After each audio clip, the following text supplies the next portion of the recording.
Hello everyone, welcome to chapter 164 on my RLDR Custom Creations YouTube channel. It is the weekend edition, and I spent a wonderful day in the shop today working with a colleague building a guitar. And we had to get some equipment out that I haven't used for a while, and I thought I'd show you one piece. So if you're wondering what this thing is, all you need to do is stay tuned.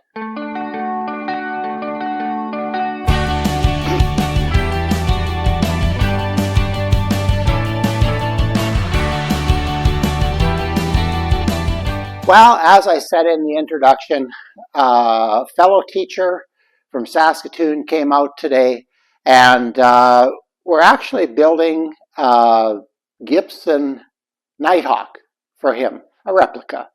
And he's never built a guitar before, but he's a lot of fun to work with, and things have been going really good. And today was the day when we needed to get the fretboard radius.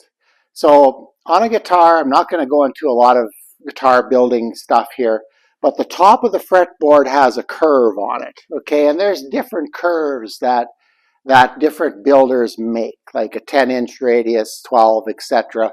This does a 12-inch radius. This is what this thing does. It puts that curve or that radius on the top of the fretboard, and it does it in a rather unique way. I can't take credit for this jig. I read this, boy, it's got to be 30 years ago, in a Lutherie book that the Saskatchewan Woodworkers Guild had in its library. So this is my table saw, and this is the blade of the table saw, and basically the fretboard gets attached to the bottom here. I use double-side tape. I found that to be effective. And you simply swing it over the spinning table saw blade, and it shapes the radius. Now, this isn't the smoothest way to cut it. And I know a number of builders who are doing this, they use a jig similar to this, only they're swinging it over a belt sander or something like that. A little more, I think it's a little more work to set up that jig, but I think the process is better done that way because you're smooth right away as well. This process requires a fairly in-depth sanding with different grits. It's not too bad. My students did it for years, and it has worked out well for them. But this is how we did things in the school shop, and all the guitars that we built there had their fretboard radius put in with this thing here. Now this is big and heavy. This is I think 1.25 inch raw or down, no, tube, sorry, thick wall tube. It's fairly thick, but I've welded the ends and screwed it on. And the reason it's so long is because we also did bass fretboards too. I wanted one jig that could do it all. So the book that I had where I copied this from, this jig is considerably smaller. The other thing that I've done is to mount this to the table saw is sometimes a bit of a challenge. But I found with the Unifence, with the rail in the up position, this aluminum here is pretty thin. So all I did is there were holes in my fence anyway, so I took 2 number 12 screws and put one there, and I think there's one back here, and then it's locked onto the fence and it goes nowhere. So it's quick to set up and very easy to do. So yeah, this looks wrong though. It just looks completely wrong. When I've shown this to students for the first time, they look at me kind of puzzled and, Mr. Friesen, you're basically hitting the side of the blade here. This can't be good. Well, in a way, I kind of agree with them. But on the other hand, I've also cut cove cuts on the table saw by pushing a piece diagonally across the blade at different angles, which is a very common procedure. So I think if you do everything safely, you're standing in the right position, you've got everything as secure as you can have it, and you're not taking big bites.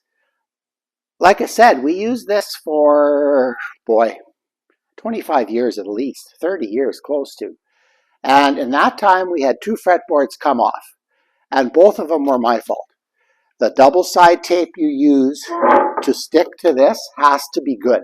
And in the one time I was in a hurry, and that's how these accidents always start, I was in a hurry and I let the student use the double side tape we put on the back of the fretboard for when we ran it over the jointer to make sure we had a good glue surface to glue it to the neck. And we reused double side tape, and that you can't do with this. That one came off, and yeah, I actually have that on video too. So, but anyway, this system works. It looks like it shouldn't.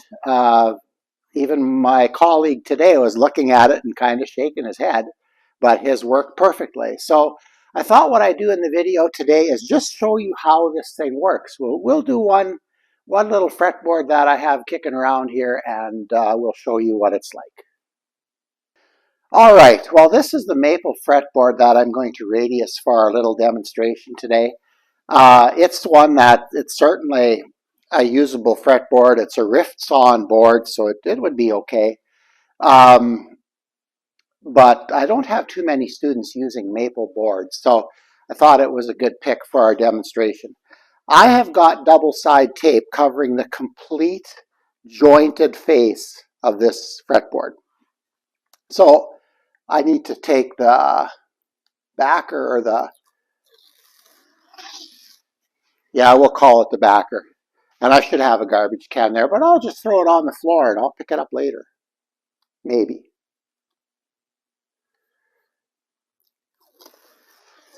Okay, so that's the double side tape gone. Now, this has to be dust free,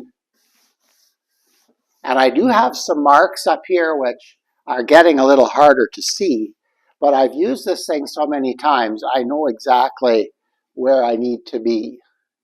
So there's a mark back here, and the fretboard's almost as wide as the carrier. So all I have to do is center it, and that I can do by eye and by feel. And then what you want to do when it's in the right position, you want to make sure that you get lots of pressure on it, so because you don't want this coming off. Okay. Now, the next thing to do is to set the blade height. So I would like it kind of just touching the center.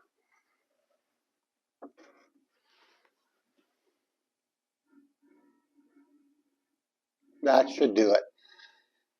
Okay. Now, I don't think it's a good idea to do the whole board right away.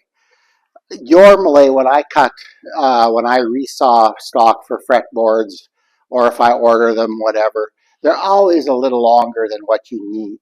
So I just had to check to see if my saw was plugged in, but it is. So what I'm going to do is I'm going to do what I'm going to bite it a bit. I'm going to just get into it to see if I like the way it's cutting. So here we go. Make sure everything's back, the blade's clear. And all you do is swing this back and forth.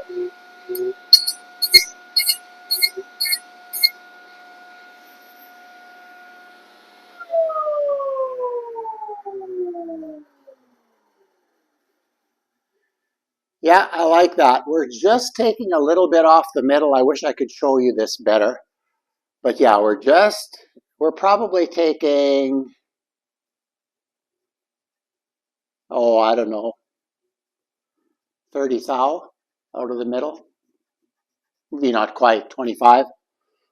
Okay, so once you're happy with your setup, then it's just a matter of making sure everything's out of the way again, firing up the saw, and if you move too aggressively, you will have much more sanding in the end.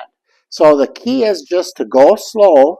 Don't put any weight on this bar, because if you lean on this or you push down when you're doing this, you'll cause this bar to to minutely sag, and that's going to make a divot in your fretboard. So you don't want to do that. Okay, so I think we're good to go here.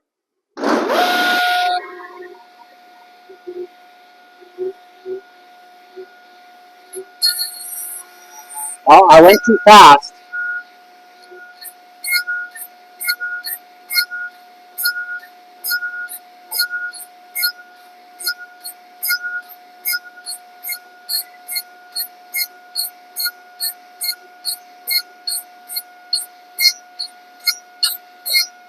No, I went too fast there. Too big a chunk.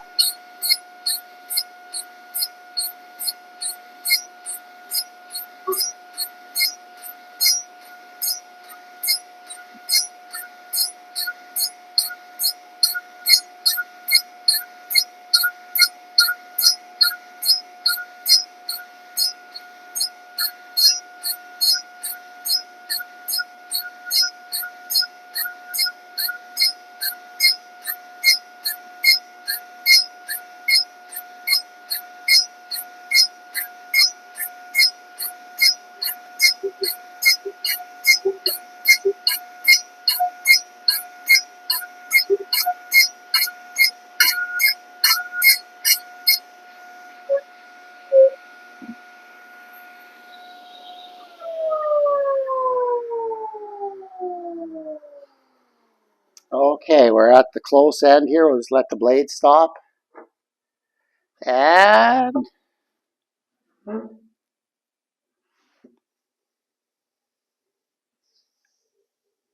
that's pretty good.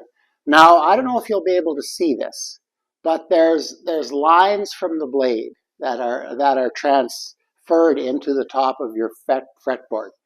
But we would just use, can I leave it like that? Long sanding boards with, I have a 100 or an 80 180 board. Nope, sorry, 100 180 board. So two sides, 80 or 100 and 180. The next one is a 220 320 board, and the last board is a 400 600 board. So they're about this long. So the board, when you sand, it never comes off any part of the board. So you're always in contact, and that'll sand this nice and smooth. Now you have to be able to sand in such a way that you're not just sanding at one place the whole time. You've got to move it over the whole radius. But my students had no trouble with this. And that was this. It looks terrible, but it actually works pretty good. And it's quite simple. So that's one of the things I liked when I was working with students in school, is something simple, something that they could do. So I would help them get the fretboard on the swinging thing here, and once we were done, I'd help them set the saw, and away they went. So this was something that they could easily do this way. So yeah, well, I don't know, I wonder if I can take this off. Oh, it does. It comes off. Okay. Whoops. Don't want to do that. All right. So I'm going to try to give you a good look at it here. You can see that there are little lines in it, and that they're not, they'll go away with sanding. The other thing that I might have to check on this board is, yeah, it goes, this is the way it was. I usually like to do one end a little, to make it a little narrower, because when this gets cut at a taper, I want what you see on the edge of the guitar to be like the edge of the neck to be the same all the way along. So this needs to be a little smaller to get, because you might be seeing how thick it is right there. And that makes it, you know, you want this to match. So anyway, that's the process that we used, and we did this today on Matt's fretboard, and it turned out perfectly. So I think we can wrap this up, so I'll be back in a second. Well, I know that my videos are sometimes a little out of order, but like I said many times already, it's what I do in a day in my retired life, and this is what I did today. Now I can see a day coming, especially if this whole YouTube venture is going to work out, that eventually I'll start arranging my videos in playlists. And then say all the guitar stuff would be in one playlist. All the turning stuff would be in another playlist. And that way it would maybe be a little easier for people to find what they're looking for. So my apologies, I just haven't gotten that far yet. It's been a real battle trying to renovate a house, work in the shop, build a guitar with a friend, you know, and shoot videos. So I'm sometimes not keeping up, but I like this idea today because I had everything out anyway, and it was a nice short video to shoot. So in order to keep it short, I should probably quit talking and get going. But anyway, thanks for watching. Please like, share, and subscribe. There's a steady upward trend of subscribers on my channel. Thank you very much. I really appreciate that. And who knows, maybe someday we'll get to 1,000 subscribers. So yeah, with that, have a great weekend, and we'll see you on the weekly edition probably the middle of next week. Take care.